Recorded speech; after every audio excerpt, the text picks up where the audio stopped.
Basketball update tayo. So, unang topic natin ay tungkol dito kay Quentin Millora Brown.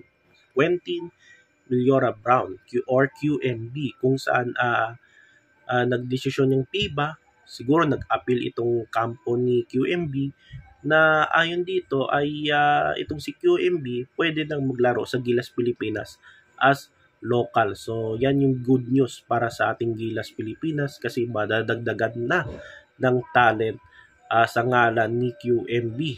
Isang big man kasi nagka-problema tayo nung kakatapos kasagsagan pa ng FIBA Asia kasi semifinals pa ng FIBA Asia Cup ang pumasok sa semifinals ang maglalaban Iran versus Australia at New Zealand versus China. So mukhang Australia versus New Zealand ata maglalaban sa finals. So yan yung malalaman natin, no?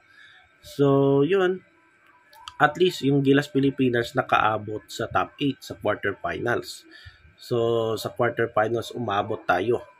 So yun, nagka-problema tayo dahil una wala si Kai Soto at ngayon ang good news ay madadagdagan tayo ng isa pang talent sa ngalan ni QMB, ni Quentin Millora Brown na 1-year player ng UP at ngayon naglalaro sa Macau Black Bears at ata sa isang team sa Europe.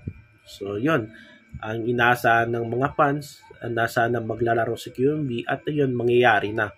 So hopefully dito sa sistema ni Coach Tincon ay akma itong si QMB. So yun guys, ang good news dito sa Gilas Pilipinas. So marami tayong mga future players na darating. So isa rito si QMB. So pangalawa itong Magnolia. Pangalawang topic natin yung Magnolia. So na-release na ng Magnolia itong si Rafi Ribis. So itong si Ribis halos 14 to 15 years na naglalaro sa franchise ng Magnolia, Pure Foods, Sunmig Coffee, Star Hot Shots at ngayon Magnolia Chicken Timplados. So itong si Rafi Ribis ay hindi pa naman siya officially retired. So ni-release lang siya. So pwede pa siyang makalaro sa ibang PBA teams kung gusto pa niya. So sa ngayon parang ito na ata yung huling season sa PBA ni Rafi Ribis. Yan yung sa tingin ko, huling season na ni Rafi Ribis dito sa PBA at of course, dahil sa pagkawala ni Rafi Ribis, pinakawalan na nila, ay open na yung spot para sa isa pang bagong player dyan sa Magnolia. So, meron ng open spot for a big man na posibleng papalit dito sa serbisyo ni Rafi Ribis. So, nung mga nakarang araw ay itong si Paulo Taha pumirma na sa Magnolia. So balik SMC itong si Paulo Taha kasi nakateammate na niya sa Hinebra itong si LA Tenorio. So itong si Taha ay nakateammate na ni Tenorio at ang alam ko ay mag-best friends yan, no? Sila LA, sila JJ at si Mark, best friend din niya. So malaking bagay ito kay LA Tenorio na kinuha itong si Paulo Taha. So dito sa coaching staff niya, ang nawala lang si Johnny Abarrientos. So si Johnny Abarrientos ita-transfer dyan sa Barangay Nebra. So magkakasama sila uli ni Team Con at yung maganda dyan ay magaguide niya yung kanyang pamangkin na si RJ Abarrientos. So yun, maganda sa Barangay Nebra. Nandyan na si Johnny A. Tapos sa Magnolia naman, kinuha niya yung assistant niya sa Nebra, si Kurt Collier, na parang PhilAm ata yun, no? So si Kurt Collier makakasama sa coaching staff ng Magnolia. So I don't know kung anong mangyayari dito kay Chito Victorero. So hopefully itong si Chito Victorero makaka-coach din someday ng isa pang PBA team. So dahil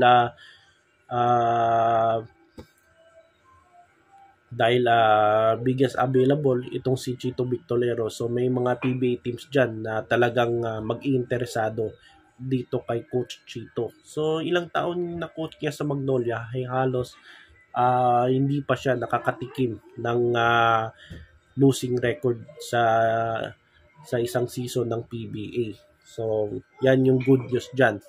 At sigurado may mga teams dyan na mag-interesado dito kay Coach Chito Victorero. Laro na yung mga nasa independent teams. So, yan yung ikalawang topic natin. Itong si Paulo Tahat, yung Magnolia. Ikatlong topic, yung si Willie Wilson, yung bagong head coach ng Phoenix. So, of course, Phoenix ay maglalaro sila sa Davao sa darating na August 21 to August 24. Yan kasi yung week ng Kadayawan. Kasi bukas piyesta na ng Kadayawan sa Davao. So yung week na yan yung Kadayawan week at part diyan yung yung invitational game nila. Kung saan makakasama ng Phoenix yung Blackwater, NLEX at yung ano pa yung isa? Converge. So si Willie Wilson ang isa sa mga bagong head coach dyan ng Phoenix Fuel Masters. So baka kapalit niya itong si pangalan ng coach niya. Yung pangalan ng coach niya, Jamay Karin. So si Jamay Karin, matagal na ito sa Talk and Text bilang assistant at naging coach siya ng Phoenix. So ngayon consultant siya ng Fuel Masters. So di nawala ng trabaho itong si Jamay Karin. So still nandyan pa rin siya sa Phoenix. At si Willie Wilson na bagong head coach ng Phoenix. So of course, anong aasahan natin dito kay Willie Wilson. So si Willie Wilson ay ang huling team niya Phoenix as a player. So matagal na itong PBA player. Isa sa mga defensive players nung nasa PBA pa siya.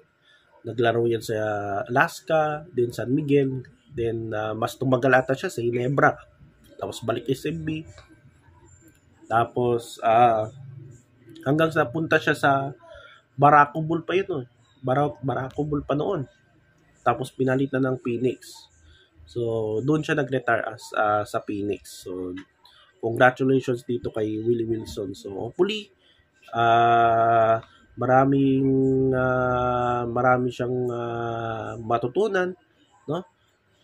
Dito sa sistema. So I hope ano bang sistema na gagawin ni Willie Wilson as coach ng mga Phoenix.